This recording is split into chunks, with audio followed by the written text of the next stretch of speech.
안녕하세요, 여러분. 오늘도 편안하게 들으실 수 있는 겨울 건강 이야기를 준비했습니다. 겨울이 오면 몸이 더 쉽게 떨리고 손발이 차가워지는 경우가 많습니다.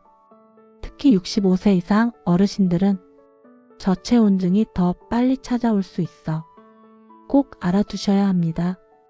저체온증은 단순히 추위가 아니라 체온이 35도 이하로 떨어지는 응급 상황입니다. 문제는 어르신들은 체온이 떨어져도 잘 느끼지 못한다는 점입니다. 그래서 더 조심해야 합니다. 오늘은 3가지를 쉽게 알려드리겠습니다. 왜 노년층에게 저체온증이 잘 오는지, 집 안에서 어떤 순간이 위험한지, 집에서 바로 할 수 있는 예방 루틴, 라디오 듣듯 천천히 들어보세요. 그럼 바로 시작하겠습니다. 문제 상황 소개. 겨울이 되면 집 안이 생각보다 더 빨리 차가워집니다. 특히 벽이 얇은 오래된 주택이나 보일러를 아껴 쓰는 가정에서는 실내 온도가 18도 아래로 쉽게 떨어집니다. 노년층은 젊을 때보다 근육량이 줄어들어 몸에서 열을 만드는 힘이 약해집니다. 그래서 같은 온도라도 더 춥게 느끼고 체온이 훨씬 빠르게 떨어집니다. 하지만 문제는 이런 변화가 와도 스스로 춥다는 신호를 강하게 느끼지 못한다는 점입니다. 신체 반응이 느려져 손발이 차가워지고 어지러운 초기 증상이 그냥 피곤함으로 오해되기 쉽습니다. 또한 겨울에는 활동이 줄어들기 때문에 몸을 움직여 열을 내는 시간이 거의 없습니다. 아침에 일어나 전기요를 끄고 차가운 공기에 노출되는 순간 체온이 급격하게 떨어질 수도 있습니다. 특히 혼자 사는 노년층은 증상이 와도 도움을 요청하기 어려워 발견이 늦어지는 위험이 큽니다. 저체온증은 대부분 갑자기 찾아오는 사고가 아니라 천천히 스며드는 변화로 시작됩니다. 그래서 무심히 넘기면 더 위험해집니다. 핵심 정보 1. 사례와 원인. 먼저 실제로 많이 발생하는 저체온증 사례부터 살펴보겠습니다. 추운 새벽에 화장실을 가려고 일어난 A 어르신은 전기요를 끈 직후 차가운 방 공기에 노출되었습니다. 손발이 떨리고 걸음이 느려졌지만 그냥 졸림이라고 생각하고 다시 누웠습니다. 하지만 체온은 이미 35도 아래로 내려가 응급실로 실려갔습니다. 이렇게 위험해지는 이유는 분명합니다. 노년층은 몸속의 체온 조절 기능이 약해져 추위에 대응하는 속도가 매우 느립니다. 떨림 반응도 늦게 나타나 초기 경고 신호를 스스로 알아차리기 어렵습니다. 또 하나 중요한 원인은 혈관 반응 저하입니다. 젊을 때는 추위를 느끼면 혈관이 빠르게 수축해 열 손실을 줄입니다. 하지만 나이가 들면 이 기능이 약해져 열이 몸 밖으로 더 쉽게 빠져나갑니다. 여기에 만성질환이 더해지면 저체온증 위험은 더욱 커집니다. 고혈압 약, 당뇨 약, 갑상선 약처럼 체온 조절을 방해하는 약을 복용 중인 경우 체온이 급격하게 떨어지는 일이 흔합니다. 특히 당뇨가 있는 분들은 손발 감각이 둔해져 추위를 잘 느끼지 못할 수 있습니다. 그래서 위험 신호를 놓치기 더 쉽습니다. 결국 노년층의 저체온증은 체온 조절 능력 감소, 혈관 반응 약화, 만성질환과 약물 영향, 이 3가지가 겹쳐 발생하는 경우가 많습니다. 핵심 정보 2. 생활 속 위험 요소. 저체온증은 밖에서만 생기는 문제가 아닙니다. 집 안에서도 아주 쉽게 시작됩니다. 특히 노년층의 생활 습관 속에는 위험 요소가 여러 곳에 숨어 있습니다. 첫 번째 위험 요소는 낮은 실내 온도입니다. 난방비가 걱정되어 보일러를 최소로 켜거나 낮 시간에는 난방을 끄고 지내는 경우가 많습니다. 하지만 실내 온도가 18도 아래로 떨어지면 체온도 즉시 함께 낮아집니다. 두 번째는 젖은 옷과 습한 공기입니다.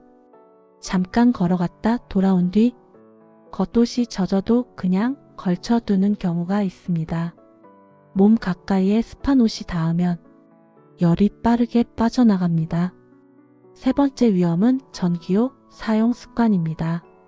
전기요는 따뜻하지만 장시간 사용하면 땀을 흘리기 쉽습니다. 전기요를 끄는 순간 습기와 찬 공기가 만나 체온이 급격하게 떨어집니다. 네 번째는 아침 시간에 차가운 공기입니다. 보일러가 약하게 설정된 집에서는 밤새 실내 온도가 계속 떨어집니다. 아침에 전기요에서 나오는 순간이 가장 위험한 순간이 됩니다. 다섯 번째 위험 요소는 혼자 생활하는 환경입니다. 조금 어지럽거나 졸리면 그냥 쉬면 된다고 넘어가기 쉽습니다. 하지만 이때가 저체온증 초기일 수 있습니다. 도와줄 사람이 없어 위험을 더 키우는 경우도 많습니다. 이처럼 저체온증 위험은 아주 일상적인 순간에 숨어 있습니다. 별거 아니겠지라고 넘기면 심각한 상황으로 이어질 수도 있습니다. 핵심 정보 3. 구체적 경고 및 필수 체크리스트. 이제 저체온증을 의심해야 하는 구체적인 신호와 체크리스트를 안내드립니다. 이 부분은 특히 중요하니 집에서 천천히 따라 읽어보셔도 좋습니다. 먼저 초기 경고 신호입니다. 손발이 갑자기 차가워짐, 말이 느려지고 집중이 어려움, 이유 없이 졸림이 심해짐, 가벼운 어지러움, 이 네 가지가 동시에 나타나면 체온이 이미 많이 떨어진 상태일 수 있습니다. 둘째, 전기요 사용 후 갑작스러운 추위입니다. 따뜻한 전기요에서 나오자마자 몸이 덜덜 떨리거나 손이 차갑게 변하면 습기와 찬 공기가 만나 체온이 떨어진 것입니다. 셋째, 밤중 화장실 이동 시 위험입니다.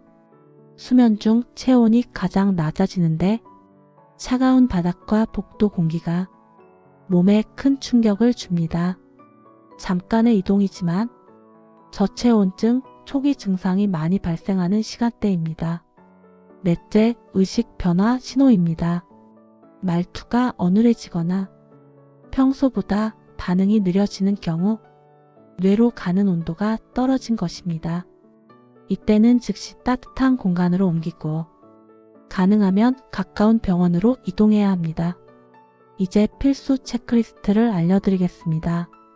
집 안 실내 온도 20도에서 22도 유지, 전기요 사용시간 1시간에서 2시간 제한, 얇은 내우와 양말 착용, 새벽 아침 활동 최소화, 손발 차가울 때는 즉시 보온, 젖은 옷은 바로 갈아입기, 혼자 지낼 경우 매일 연락할 사람 정하기. 이 체크리스트만 지켜도 저체온증 위험은 크게 줄어듭니다. 특히 혼자 지내는 어르신들은 반드시 생활 습관처럼 익혀두시면 좋습니다. 실전 해결법 3가지.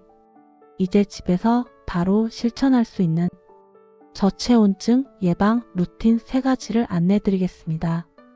어렵지 않게 따라 하실 수 있는 방법들입니다. 1. 아침 10분 보온 루틴. 아침에 일어나면 바로 전기요에서 나오지 말고 먼저 이불 속에서 손과 발을 천천히 주무르기 시작합니다. 5분 정도 혈액순환을 유도하면 갑작스러운 체온 하락을 막을 수 있습니다. 그 다음 양말과 내복을 먼저 착용하고 천천히 자리에서 일어나세요. 보일러를 약하게라도 미리 켜두면 더욱 안전합니다. 이 실내 온도 20도에서 22도 유지 루틴. 보일러 온도를 너무 낮게 유지하면 집 안이 빠르게 식습니다. 난방비 걱정이 있다면 24시간 약한 난방 유지가 더 효율적입니다. 꺼졌다 켜졌다 반복하는 것보다 전체 난방비는 오히려 더 적게 듭니다. 실내 온도가 일정하면 몸이 온도 변화에 덜 놀랐고 저체온증 위험이 크게 줄어듭니다. 습도가 40%에서 50%가 되면 공기가 덜 차갑게 느껴져 체온 유지에 도움이 됩니다. 3. 따뜻한 신체순환 루틴. 하루 2~3번 10분 정도의 가벼운 실내 운동을 해주세요. 팔 돌리기, 다리 펴기, 천천히 걷기 정도면 충분합니다. 근육이 움직이면 몸 내부에서 자연스럽게 열이 만들어집니다. 또 하루 한두 번 따뜻한 물 한 컵을 마시면 내부 체온 유지에 큰 도움이 됩니다. 단, 너무 뜨거운 물은 피하고 미지근한 온도를 권해드립니다. 이 3가지 루틴만 꾸준히 해도 겨울철 체온 유지가 훨씬 수월해집니다. 요약 정리. 지금까지 겨울철 노년층에게 저체온증이 쉽게 오는 이유와 집에서 할 수 있는 예방법을 살펴봤습니다. 핵심 내용만 3줄로 다시 정리드리면 다음과 같습니다.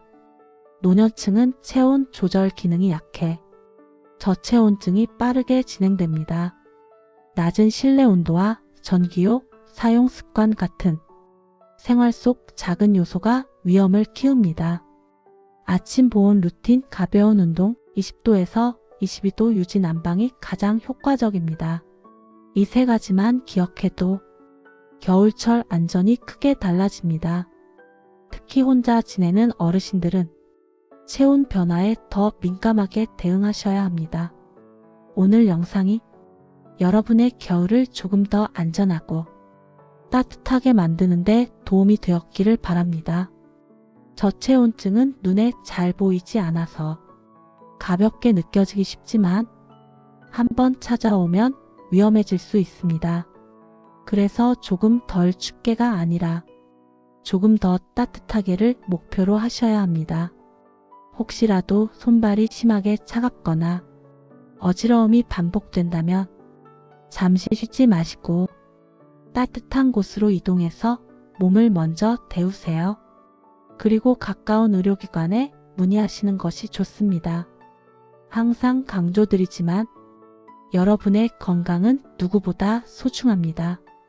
겨울은 길지만 우리 몸은 작은 관리만으로도 충분히 따뜻하게 지낼 수 있습니다. 오늘도 건강하고 편안한 하루 보내세요. 저는 다음 영상에서 여러분께 도움이 되는 정보로 찾아뵙겠습니다. 따뜻하게 지내세요. 오늘도 시청해 주셔서 고맙습니다.